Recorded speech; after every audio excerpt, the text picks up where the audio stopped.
Hello everyone. Today we will gain some basic knowledge about contract laws through some basic multiple choice questions.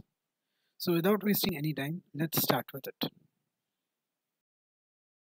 Question is, choose the best combination from the options given below.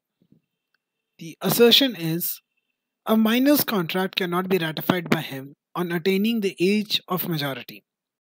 The reason is a ratification in law is treated as equivalent to previous authority. The options are A. Both assertion and reason are false.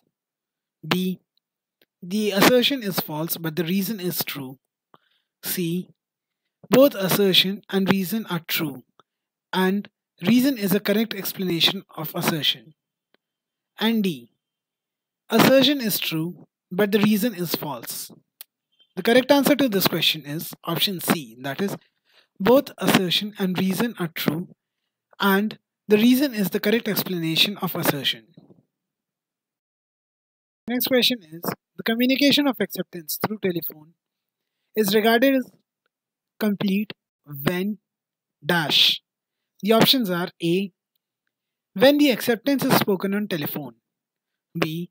When the acceptor has done whatever is required to be done by him. C. When the acceptance is put in course of transmission. Or D. When the acceptance comes to the knowledge of the party proposing.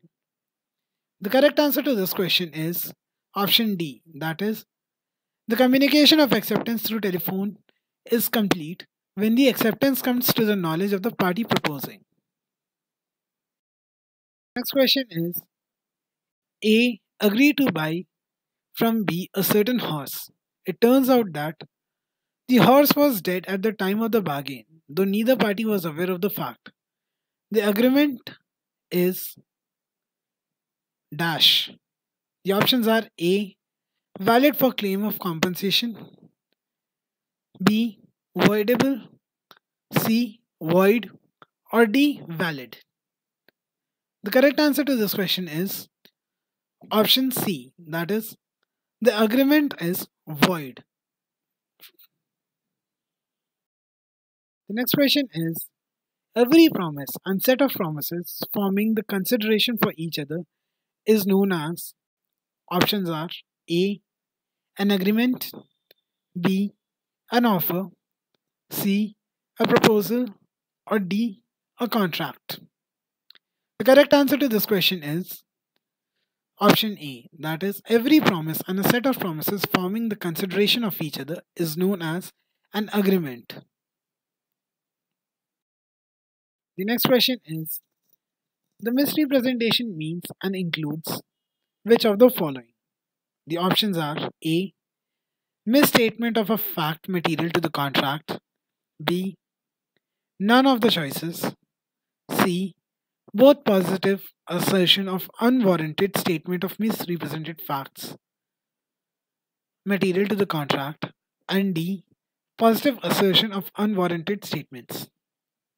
The correct answer to this question is option C, that is, the misrepresentation means both positive assertion of unwarranted statements and misstatements of facts material to the contract.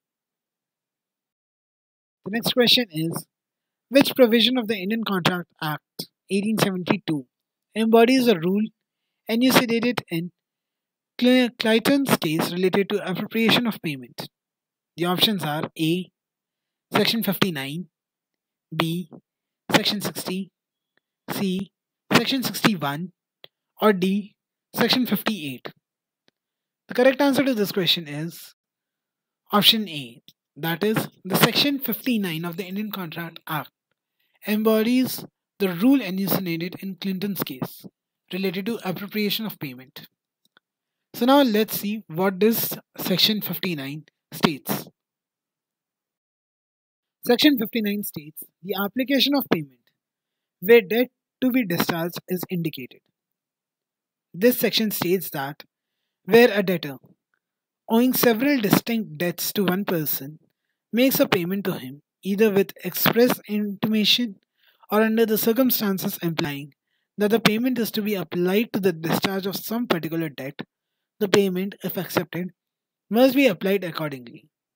Where a debtor owing several distinct debts to one person makes payment to him, either with express intimation or under circumstances implying that the payment is to be applied to the discharge of some particular debt, the payment, if accepted, must be applied accordingly. So now moving on to the next question. Who said acceptance to an offer is what a lighted matchstick is to a train of gunpowder? The options are A. Sir Fredrick Pollock B. D.P. Mulla C. G.C. Cheshire or D. Sir William Anson. The correct answer to this question is option D. That is, Sir William Anson said the acceptance to an offer is what a lighted matchstick is to the train of gunpowder. The next question is a man enfeebled by a disease or age is induced by B's influence over him as his medical attendant to agree to pay B an unreasonable sum for his professional services. B employs which one of the following? Options are A. Misrepresentation, B. Coercion, C. Undue influence, or D. Fraud. The correct answer to this question is option C. That the B has employed an undue influence over the deceased man who is very deceased and is old. The next question is if agreement is against public policy, it shall be which of the following? Options are A.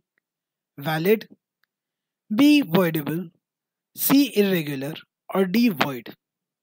The correct answer to this question is option D. That is, any agreement which is against the public policy shall be void. Moving on to the last question. Which among the following is generally referred to as subtle species of fraud? Options are A. Coercion, B. Deliberate mistake, C. Undue influence, or D. Misrepresentation.